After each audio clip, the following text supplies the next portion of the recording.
So hello everyone, welcome to my channel. और आज मैं कुछ ऐसा डिस्कस करने वाला हूँ, अगर आप उसे वो मिस कर देंगे तो कहीं ना कहीं आप अपना सिलेक्शन रोक सकते हैं। तो बेसिकली वीडियो में लास्ट तक बने रहना, because I am going to tell you something that will helpful. और अगर आप इसको आज मिस कर दोगे तो कहीं ना कहीं आप अपनी रैंक छोड़ दोगे। तो today I am going to discuss about a NEET last 4 month strategies. कैसे मैंने स्ट्रेटेजी को फॉलो किया और मैंने अपने टाइम पे क्या किया, मैं वो सब चीज़ें आपको बताऊंगा। तो शुरुआत होती है सबसे पहले बायोलॉजी से। एज आई नो और ये अगर मैं कहना चाहूँ कि बायोलॉजी जो होता है वो नीट की जो पेपर होता है उसमें 50% कवरेज करता है। So it is the most important subject जिसमें अपन को स्कोर करना ही पड़ेगा। लेकिन अगर आप इस एक चीज़ को मिस कर दोगे तो कहीं ना कहीं आपका स्कोर गिर जाएगा। Basically that is only reading NCERT. आपको एनसीईआरटी नहीं पढ़नी। अब आप बोलोगे कि सब बोलते हैं कि हमें एनसीईआरटी पढ़नी है, लेकिन आप बोल रहे हो एनसीईआरटी नहीं पढ़नी। That's right. सिर्फ एनसीईआरटी पढ़ने से आपका सिलेक्शन नहीं होगा। You have to think like a examiner. अगर आप एग्जामिनर की तरह सोचोगे और एनसीईआरटी की हर लाइन से क्वेश्चन फ्रेम करोगे तभी जाके आपका सिलेक्शन पॉसिबल है। नहीं तो आपका एनसीईआरटी पढ़ना बिल्कुल वेस्ट है। So you have to study NCERT and think like examiner की इस लाइन से क्या क्वेश्चन बन सकता है। Next point is physics. तो फिजिक्स जो होता है वो बेसिकली सारे नीट एस्पिरेंट जो होते हैं उनका वीक पोर्शन होता है because of maths.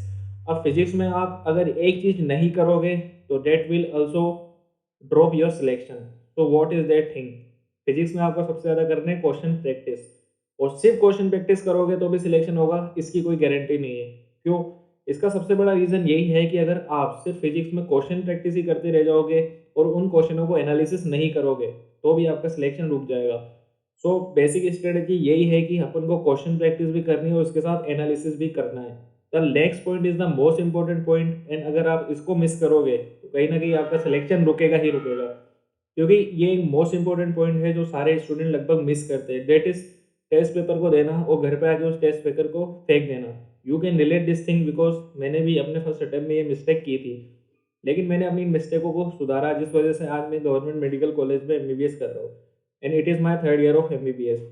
So this is the most important point that you must analyse this question paper and then improve.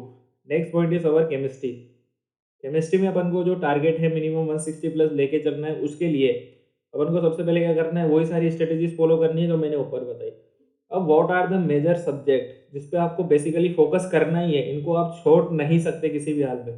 वो है atomic structure, chemical equilibrium, electrochemistry और केमिकल काइनेटिक्स। नेक्स्ट अगर इनऑर्गेनिक की बात करें तो periodic table most important topic है। Chemical bonding हो गया, डी ब्लॉक और coordination compound. Next is general organic chemistry, hydrocarbon and oxygen containing compound. So these are the most important topic जिसको आप कभी मिस नहीं कर सकते। तो this was all about the chemistry. और मैंने प्रॉमिस किया था कि आपको लास्ट में एक इंपॉर्टेंट पॉइंट बताऊंगा। So the important point is that अगर आप कमेंट करोगे तो मैं एक फ्री टेस्ट सीरीज लॉन्च करूंगा। बेसिकली वो एनसीईआरटी बेस्ड ही होगी। तो अगर आप चाहते हैं टेस्ट सीरीज तो comment down the test series. And thank you so much, आप लास्ट तक इस वीडियो में बने रहे। Thank you so much guys.